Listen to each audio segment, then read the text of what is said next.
we'll introduce TikTok's UID collection feature. When you click on the UID feature page, you'll see all the settings for the collection feature. On the right side of the page, we usually have blue help documentation. When you click on each question mark, it will provide detailed information about each feature. If you don't understand a particular feature, you can click the question mark next to it for more details. Let me give you a brief overview of how the collection feature works.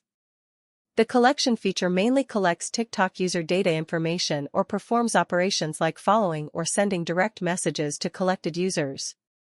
The automation script will automatically access user profiles or a creator's follower list and following list based on the usernames and collection type you set, then filter users according to your filter conditions.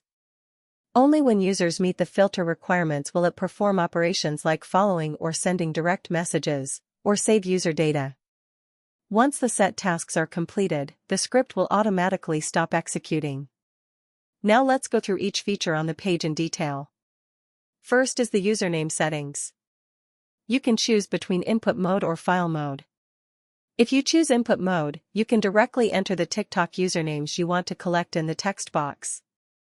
Multiple usernames can be separated by commas, for example, user 1, user 2, user 3. The script will process these usernames in order. If you choose file mode, the script will read the username list from the file path you specify. Each line in the file should contain one username, and the script will read them in order. When you choose file mode, you also need to select a file processing method. You can choose loop or delete after use. Loop means that after reading the last line of the file, it will start reading from the first line again. Delete after use means that after reading one username, it will delete that line, and next time it will read the next username. You need to enter the complete file path in the file path input box, for example, /card/usernames.txt. Next is the collection type selection. You can choose creator followers, creator following, or profile. Creator followers means entering the creator's follower list and processing followers, which is suitable for finding potential customers from a target creator's followers. Creator following means entering the creator's following list and processing the people they follow, which can help you understand the characteristics of the audience the creator follows. Profile means directly processing the creator you input, which is suitable for batch operations like filtering, following, or sending direct messages to specified users. Next is the operation interval setting. This represents the waiting time between basic operations, such as clicks, swipes, and input. The default interval is 1 to 2 seconds, which makes the operations look more natural. You can customize this time. Below is the interaction interval setting. The interaction interval refers to the duration the script stays after performing a follow or direct message operation on a user. If you haven't checked the corresponding direct message or follow option, it won't pause. The default interaction interval is 5 to 10 seconds. You can set this time interval according to your own requirements. Next is the collection count setting.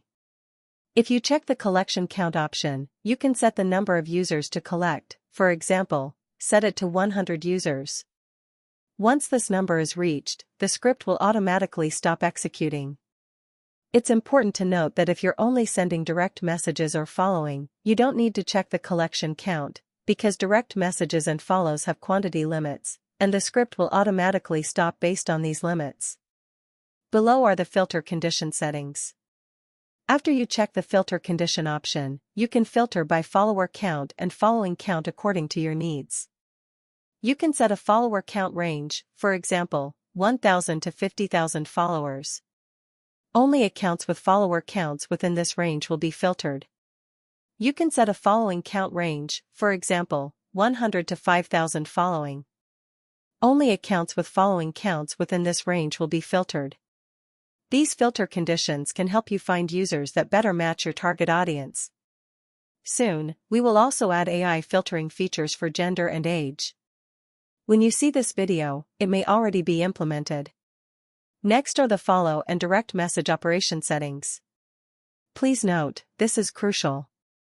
If you haven't checked either the follow or direct message option, the script won't perform interaction operations and will only perform collection and filtering. The script's execution logic determines whether the process is complete based on the quantity you input for either the direct message or follow option you checked. When you check both direct message and follow, it will stop executing the script only after meeting the quantity requirements for both conditions. For the follow feature, if you check follow, you can set a follow count range, for example, 5 to 15 users. The script will randomly select a number within this range to perform follow operations. For the send direct message feature, if you check send direct message, you can set a direct message count range, for example, 3 to 10 users. The script will randomly select a number within this range to perform direct message operations. For direct message content, you can choose between input mode or file mode. If you choose input mode, you can directly enter the direct message content you want to send in the text box. Multiple contents can be separated by commas, and the script will randomly select one content to send. If you choose file mode, the script will read direct message content from the file path you specify. Each line in the file should contain one content, and the script will read them in order. When you choose file mode, you also need to select a file processing method. You can choose loop or delete after use. Loop means that after reading the last line of the file, it will start reading from the first line again. Delete after use means that after reading one content and sending it, it will delete that line, and next time it will read the next content. You need to enter the complete file path in the file path input box, for example, /card/messages.txt. Next is the save data setting. If you check enable save username, the collected data will be saved to the specified txt file. You can customize the file path. The default path is /card/saved.txt. You can also check remove duplicates. If checked, when saving usernames, it will check if the username already exists in the file to avoid duplicate saves. You can also check clear old data. If checked, when starting collection, it will automatically delete existing files with the same name to ensure the data file starts from scratch. So for the collection feature, it has many uses. For example, batch direct messaging to users. As long as you have a batch username text file, you can perform batch direct messaging and following operations on users. For example, batch user collection. You can directly collect usernames from a creator's following or follower list for batch users. You can also perform various functions like direct messaging and filtering on a creator's follower list or following list. The specific usage can be customized according to your needs. Alright, once all these settings are configured, don't forget to save. After clicking save, you can execute the automated collection process. Remember to set your TikTok app language to English before starting your operations.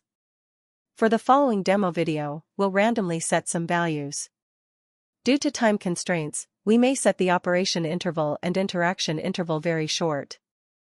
In your actual automation task execution, you need to set the corresponding content according to your actual situation.